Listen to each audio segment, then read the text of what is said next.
Let's take a look at these two examples. Again, we're supposed to eliminate square roots from the denominator. We said that anytime you want to eliminate square root in problems like this from the denominator, we're supposed to multiply numerator and denominator by the conjugate of the denominator, which is going to be square root of 3 minus square root of 2 in this case. Square root of 3 minus square root of 2.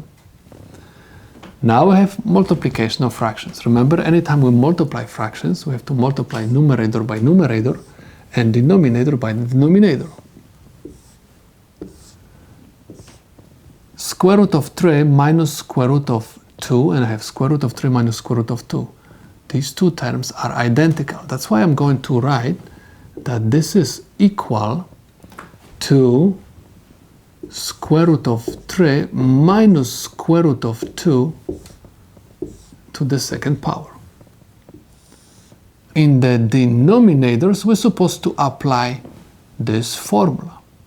Okay? Anytime we multiply the expression by its conjugate, the answer is going to be always the difference of perfect squares. What it means? It means that, let's say, if this is my x and this is my y, my answer for this multiplication is going to be square root of 3 to the second power minus square root of 2 to the second power, which is going to be equal. I have square root of 3 minus square root of 2 to the second power over this exponent is going to eliminate my radical sign, and this one is going to also eliminate my radical sign.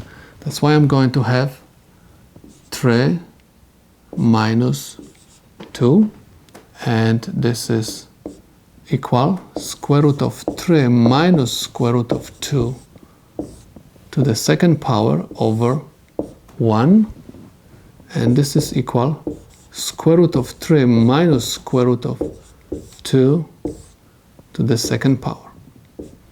You can go further with this if you want. You have to remember the formula which says a minus b square is equal a square minus 2ab plus b square. This is the formula for the square of difference, which is going to give me square root of 3 to the second power, if this is my a and this is my b, minus 2 times square root of 3 times square root of 2 plus square root of 2 to the second power.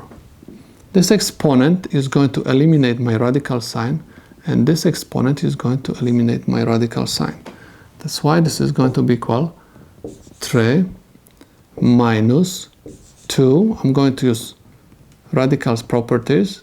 Square root of 3 times square root of 2, I can write as square root of 3 times 2 plus 2. I have to combine the like terms.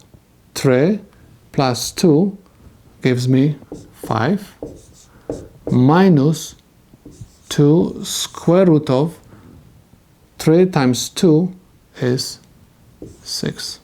And this is the solution to my problem. Please notice that we do not have anymore any square roots in the denominator. Let's take a look at this example.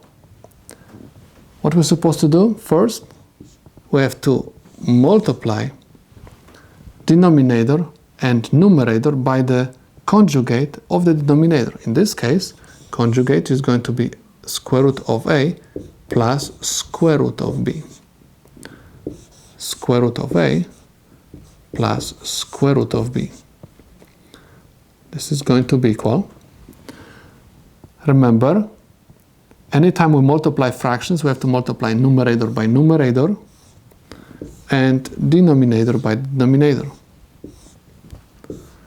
I have square root of a plus square root of b and square root of a plus square root of b. This is nothing else, just square root of a plus square root of b to the second power. Over. Next, I'm going to apply the same rule like I applied before. Okay? Anytime I have expression multiplied by its conjugate, I have to simply square the first term of the expression and subtract the square of the second term of the expression, which is going to be equal, in this case, square root of a plus square root of b to the second power over a minus b, because this exponent is going to eliminate my radical sign and this exponent is going to eliminate this radical sign. The question is, if I'm going to expand numerator, is it going to simplify my problem? I don't think so. So that's why I can say that this is the solution to my problem.